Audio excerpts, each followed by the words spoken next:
Oi galera, curtam os vídeos e inscrevam-se no canal. Gente, reino protoctista. Que reino é esse? Bom, era o antigo reino protista dos protozoários. Mas por que mudou de nome? Alguns pesquisadores consideram agora o nome protoctista porque inclui protozoários e algas que eram classificadas como vegetais no passado. Vamos a eles. Características gerais dos protozoários. Nós temos conhecidos aí, catalogados, mais de 65 mil espécies. 30 dessas espécies afetam o ser humano, causando infecções. Todo protozoário, galera, é eucarionte, diferente do monera, da bactéria, que é procarionte, né? Aqui, células com núcleo definido, limitado pela carioteca, presença de várias organelas, como as nossas células também. Todos são heterótrofos? Não, está aqui uma informação que ficou um pouquinho entre aspas. Muitos protozoários são heterótrofos, mas existe protozoário autótrofo também. Organismos unicelulares e eucariontes, mais organizados do que as bactérias. Alguns organismos são respiradores, outros são anaeróbios. Muitas espécies de hábitos aquáticos, por exemplo, o paramécio, que vive na água doce com maior frequência, mas também encontrado em água salgada, o número de espécies menor. Muitas espécies terrestres. Tem autótrofo? Sim, por exemplo, a Euglena viridie chega a ter cloroplasto, como os vegetais. Muitas espécies de vida livre e outras parasitas, encontradas em água doce, água salgada, na lama, na terra úmida normalmente. Alimentam-se de matéria orgânica, os heterótrofos absorvem matéria orgânica do ambiente. Se alimentam também de outros micro-organismos, como bactérias, algas e até outros protozoários, depende da dimensão. Então você tem aqui algumas características dos protozoários. São formas eucariontes, tá bom, eucariontes, mas são formas simples. A maior complexidade está nas parasitoses e não na estrutura do protozoário em si. Formas de reprodução, primeiro, assexuada. Protozoários fazem divisão binária, como as bactérias também. Então, o organismo se divide em dois.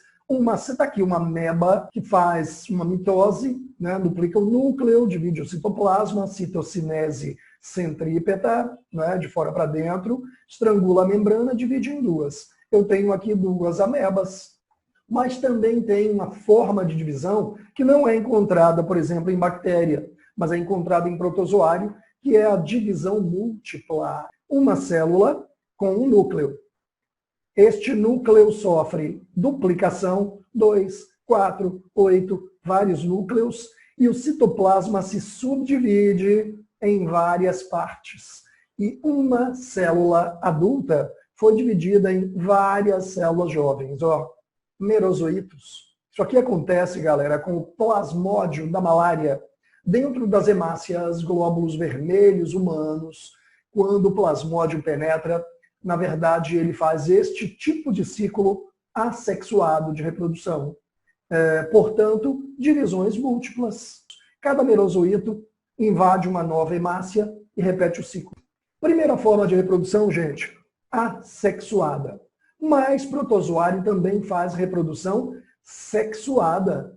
Sexuada não é com gametas? Teoricamente, o conceito de reprodução sexuada é aquele que envolve gametas. A protozoário tem gameta? Não, não tem. E aí, por que está escrito aqui sexuada? Gente, a forma mais simples de reprodução, onde há recombinação genética de dois indivíduos, mesmo não tendo gameta, está aqui a conjugação. Uma forma de reprodução que acontece em algas, acontece em protozoários. O que é conjugação? Ele começa com o emparelhamento de dois protozoários.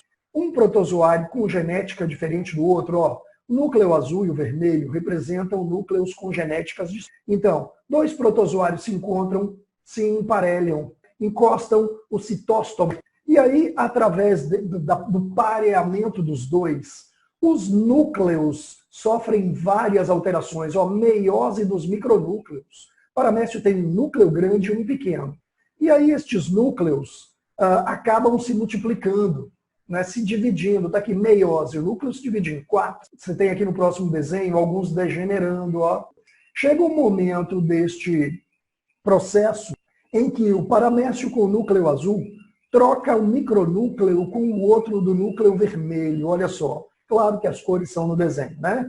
Então, uma vez que trocaram o material genético, ó, os micronúcleos se fundem, tá vendo? Ou seja, é aqui que está o fenômeno da recombinação genética. Quando a gente cruza gametas, os gametas associam o genoma de um indivíduo com o genoma do outro. Ou seja, mistura genética, recombinação genética. E cada descendente é a recombinação dos seus pais. Aqui também existe isso, ó. Há uma recombinação, bactérias também podem fazer conjugação. Só que a conjugação em bactérias muitas vezes é unidirecional. De uma bactéria para outra, a outra conjuga lá o material genético. Algas também fazem unidirecional, o núcleo sai daqui, vai para lá e se associa lá, forma um zigoto. Aqui, a troca de material genético é dupla, né? É mútua. E fundindo os materiais genéticos, eles são recombinados. Agora que eles estão recombinados, eles vão se dividir. Cada um deles se divide. Primeira mitose, segunda mitose. Você vai ter 8 paramécios no final. Preciso saber deste processo. É a forma mais simples de reprodução sexuada da natureza, gente. Beleza? Vamos lá, então. Está aqui o paramécio, com a sua anatomia. É uma célula eucarionte. Olha só, este é o macronúcleo. O DNA localizado no macronúcleo é, na verdade, responsável por todas as funções da célula. Processos de respiração, digestão, né, síntese de enzimas, todo o processo metabólico é controlado principalmente pelo macronúcleo. O micronúcleo que está aqui, ó, na verdade tem genes relacionados com o processo de reprodução da figura aí. Qual é a vantagem disso? Quando uma espécie tem grande variabilidade, facilita a adaptação a condições novas ambientais e provavelmente facilita também a sobrevivência. Sabe aquelas organelas da célula eucarionte? A mitocôndria, o retículo endoplasmático, o complexo golgiense, os ribossomos, todas aquelas organelas. Dentre elas, o vacúolo pulsátil, ó, essa estrelinha aqui na região posterior e anterior, geralmente são 2. Quando ele aparece assim desenhado na forma de uma estrelinha, é porque é um vacúolo vazio. Principalmente protozoários deste grupo, paramécio, vivem em água doce. Você lembra do fenômeno da osmose? A troca de água. Então, o ambiente fora é hipotônico em relação ao citoplasma do paramécio. Tendência natural de água de entrar no paramécio. Osmose. Só que o paramécio não pode ficar absorvendo água o tempo todo, senão ele aumenta de volume e rompe a membrana.